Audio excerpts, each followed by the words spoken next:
Just before we get into this video, guys, if you want to follow me on social media, on Twitter and Instagram, the links are here. And if you also want to support me on Patreon as well and help out my channel, that would be absolutely awesome as well. But let's get on with the video. Hey guys, it is Wingy here and welcome back to another episode of a series that I haven't done for quite some time, which is what makes them scary. So if you've seen previous episodes of this series, it's basically where I take a villain from Doctor Who and I explain from my personal experience why I find them scary, or why the general audience would find a certain villain scary. As you can see from the title and thumbnail of this video, I'm going to be talking about the Weeping Angels. Now it's quite surprising because the Weeping Angels, I think, are arguably one of the only new series monsters slash villains that have made such a big impact, and you would name them amongst the greats such as Daleks, Cybermen, Sontarans. And I will start this video by saying that whilst I do think that the Weeping Angels have been overused and they have, I guess, their fright factor has been weakened somewhat because of their subsequent appearances, but you can't deny that stories like Blink and the Angel two-parter in Matt Smith's first series really highlights how great of a villain these really are. So I think their strongest appearance is definitely Blink back in series 3 in 2007. And what really comes across is the fact that these are creepy looking statues for sure, but it's the fact that you have to not do a certain thing, otherwise they're gonna get you. Like, you can't blink. That's really creepy because obviously as a human, if you are told, yeah, you can't do that or you can't think about that, you automatically do it. It's just like a force of habit. It's human nature. And the fact that these creatures play upon that and will just get you unless you can keep your eyes wide open without making a natural human movement that you have to do, it's petrifying. I mean, obviously they do look quite creepy as well when they've got their angry face and they are sort of coming at you just like... But I think they actually do look creepy as well when they're pulling the sort of happy face, because it's almost as if they're taunting you, they're looking at you smiling thinking, yeah, we're about to get you. I think another thing that makes them really creepy is the fact that they don't kill you. They're not going to dismember you. They're not going to do anything sort of gruesome or horrific to you. It's not like the Daleks where they're just going to exterminate you. Not like the Cybermen where they're going to make you like them. They take you somewhere completely different. Like, they will take you to a place where you have nobody.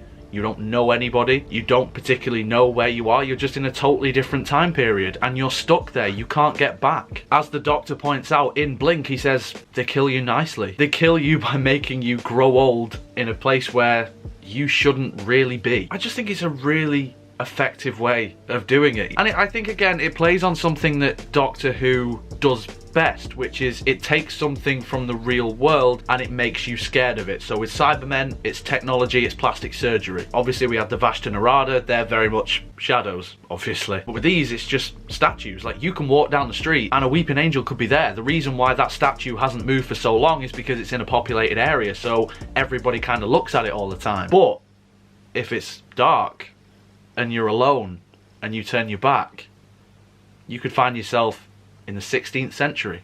You could find yourself away from everything that you knew and loved. And I'm really, really interested to find out what the whole Weeping Angels of old claim was in the end of time. I don't know if they are related to Time Lords or not, if they were possibly former Time Lords, they were created by them. Whatever it is, I would really like to find out, because I think that is probably the next best story that we can get with the Weeping Angels. Like I say, I think they have been overused. You know, you look at a story like Angels Take Manhattan, and yes, when Rory and Amy are dragged away by the angel, it is very sad, it's very upsetting, but the rest of that story I just think is a bunch of bollocks. Like, it's over convoluted, and the Statue of Liberty is a Weeping Angel. I don't know, maybe that was a step too far, but yeah, it is what it is. But I think show more of that. Show the angels taking people that we know and we care about. Obviously, like I just mentioned, it happened with Amy and Rory, and I think that was very effective, and you can see it on the Doctor's face how much that devastated him. And because obviously the Doctor does time travel, because of the Weeping Angels, he can't go back and get them. Like, he just can't say, oh great, they've gone to the 40s now, I'll just pop over and get them. For some reason he can't. I can't remember what it is now, but I'm sure it was a valid reason and Moffat didn't fuck it up in the slightest, because Moffat never did that. I think especially now as well, the fact that we have a bigger TARDIS team, because we have 3 companions as well as the Doctor,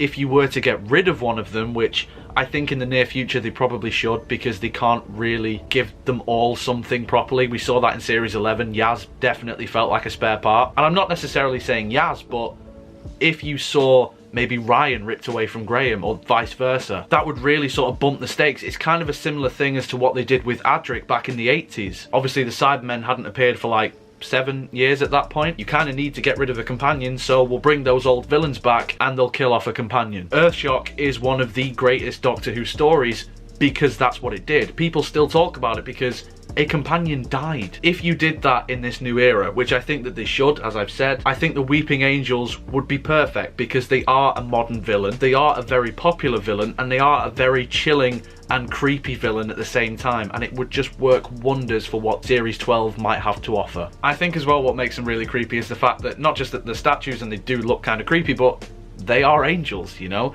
It's almost as if they're angels from hell or something like that. It's a really nice thing that obviously hasn't really been explored on screen much, if at all. But maybe you could play that up. I don't know, maybe you could make them more demonic, I suppose. That could work. Obviously we did see them kind of rotting away somewhat and breaking apart in the Time of Angels Flesh and Stone story. There are ways that you can still work them. Obviously their gimmick is sort of weakened because of how much it's been used, but I don't know, I think that the Weeping Angels do have the legs in them to be villains like Zygons and Ice Warriors, that maybe not necessarily like Dalek Cybermen level, but villains that people still talk about and are amongst the greats of Doctor Who in its entirety. Who knows, maybe in Class Series 2 the Weeping Angels would have actually been really, really good, but obviously Class was fucking garbage. But yeah, that's just what I think. That's my take on the Weeping Angels and why I think that they're scary. In the comments below, let me know what you think. Were you scared by the Weeping Angels? Were you not? If you were, why? If not, also why? If you enjoyed this video, make sure that you leave a like on it. Subscribe for more. Social media and Patreon links is in the description below, so if you would follow me on any of those things, I would absolutely love you forever. But until next time, guys, you take care of yourselves. Goodbye.